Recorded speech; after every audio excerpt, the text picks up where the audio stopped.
I am an executive coach and an organizational consultant. I have been in this capacity the last 10 years, focusing on organizational collaboration. I belong to an organization called the Lateral Space, and we have been very closely collaborating with Cophi the last couple of months.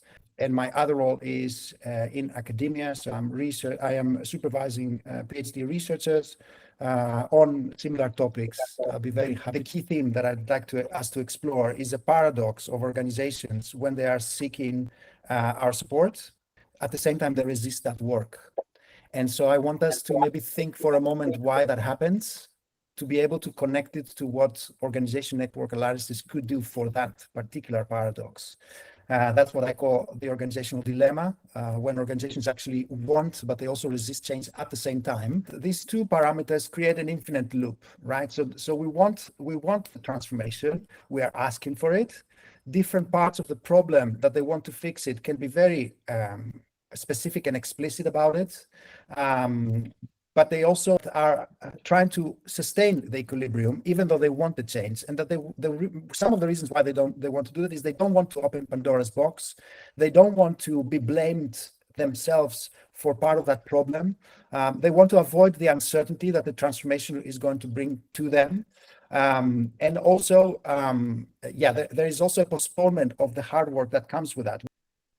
So what we can see around shaking the status quo is that, first of all, my desire for change is captured and my hunger for change is captured in that data, but it's done in ways that is actually visual, is manageable, and in ways that we can also start working on as data. The other aspect of that shaking the status quo is that the data that is get generated is enterprise-wide, as opposed to the part of the system that we begin to work with or we begin to have dialogue on. And that already is an intervention, because it generates appetite in the different parts of the organization wanting to do something with that problem statement. And I think most importantly, it's on the table already and it cannot be disputed. It's not my interpretation of their feedback. It's what's already been said. So in order for this to yield change, you also need the confidence for it, the safety for it. And those programs that contain even the discussion of that feedback already can create safety, because the conversation begins to emerge in ways that is constructive. The other aspect, I think, that has already been spoken is on systemic change is overwhelming. So you need to be very pointed, first of all, to disconnect certain issues from the value of the people, the value of the leadership, but you really focus in ways that it becomes more manageable and more safe, as opposed to the overwhelm. And I think finally, as they begin to discuss that feedback, already it creates a certain level of relief and of hope that things could actually emerge into also actionable ways.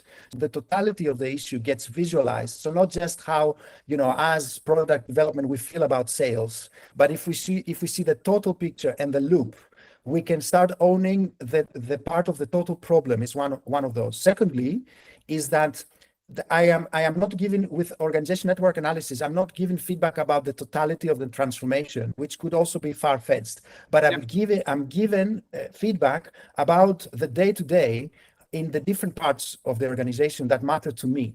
But if everything is positive, then I start seeing, this partner that I thought, this other function that I thought things were going quite well, they're saying that we are not responding as much, so the silo behavior will, one way or another, come back very visually. So that's, I think, the idea of trying to get exposure and more ownership to the issue than only our own storyline.